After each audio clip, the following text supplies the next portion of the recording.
Give him the floor.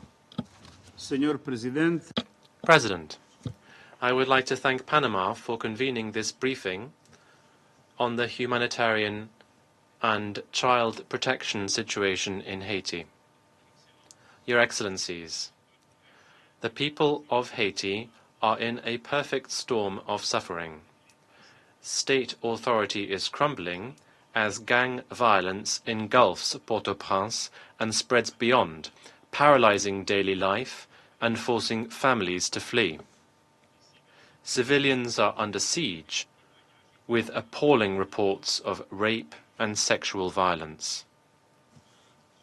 Hospitals and schools are under repeated attack. The rule of law has collapsed. The humanitarian toll is staggering. 1.3 million people, half of them children, have fled their homes. 6 million people need humanitarian assistance. Haiti is now among the 5 global hunger hotspots of highest concern. Aid workers, especially local responders, are being targeted, facing threats of violence, extortion, and kidnapping. Let me be clear. All parties must respect international humanitarian law. Humanitarian personnel, assets, and facilities must be protected. Despite the danger, humanitarians remain on the ground, delivering food, water, medicine, and shelter. In the first quarter of this year alone, they reached 1.3 million people. Yet Haiti remains shamefully overlooked and woefully underfunded. For 2025, we require $908 million to support 3.9 million people. But less than 10% of that has been received, making Haiti the least funded humanitarian appeal in the world. As a result, over 1.7 million people risk receiving no assistance at all. This is not a funding gap. It is a life and death emergency. I urge all donors to act before life-saving operations grind to a halt. Excellencies, children are bearing the brunt of this crisis. In my annual report on children and armed conflict, Haiti ranked among the top 5 countries for grave violations against children in 2024. Children are being abducted and killed, recruited and used and subjected to horrific sexual violence, including gang rape. These are crimes that scare bodies, minds, and futures. The United Nations verified 2,269 grave violations against 1,373 children last year, a nearly 5-fold increase from the year before.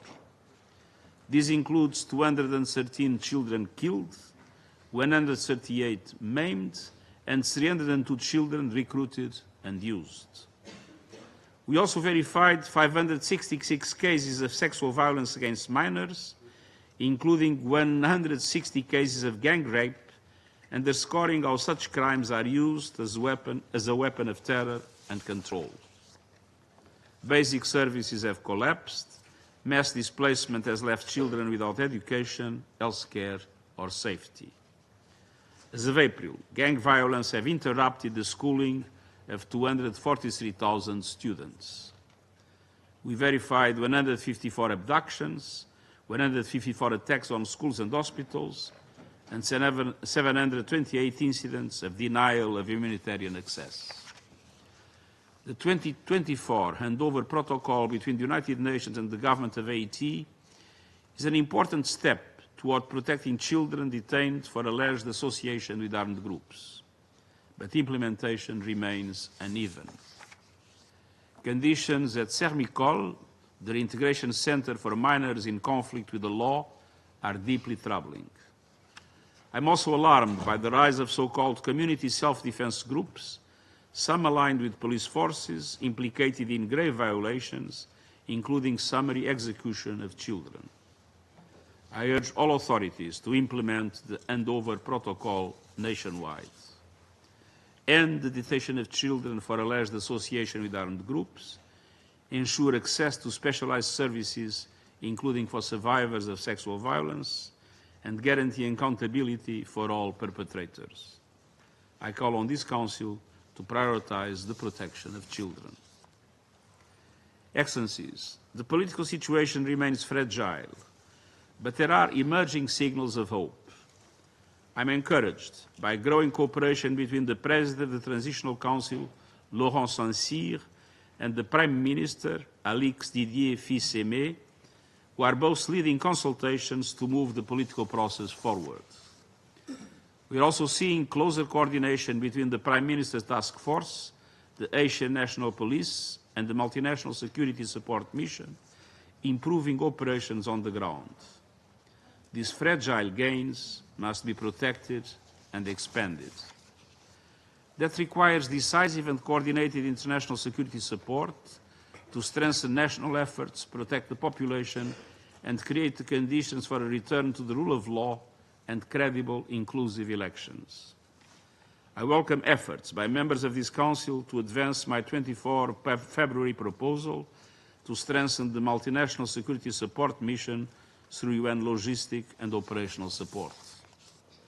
I urge the Council to act without delay and authorize an international force supported by the United Nations through logistical and operational backing and predictable financing. Voluntary contributions to the MSS Trust Fund remain essential, but assessed support would ensure impact and sustainability. Security measures must go hand in hand with increased pressure on those fueling the violence. This includes an effective arms embargo, as well as a targeted expansion of sanctions against gang leaders, financiers, armed traffickers, and others connected to them. These steps are vital to cut off the weapons and money that sustain chaos. Enforcement at ports, borders, and online must be strengthened in close coordination with regional partners.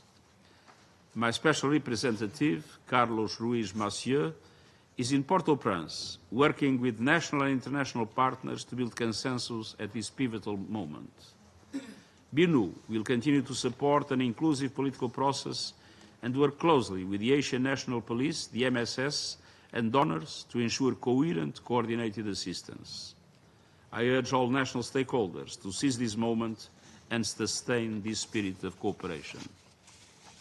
Excellencies, with unity inside the country and resolve from this Council, the Haitian people can emerge from the perfect storm, begin to turn hardship into hope, and reclaim their future.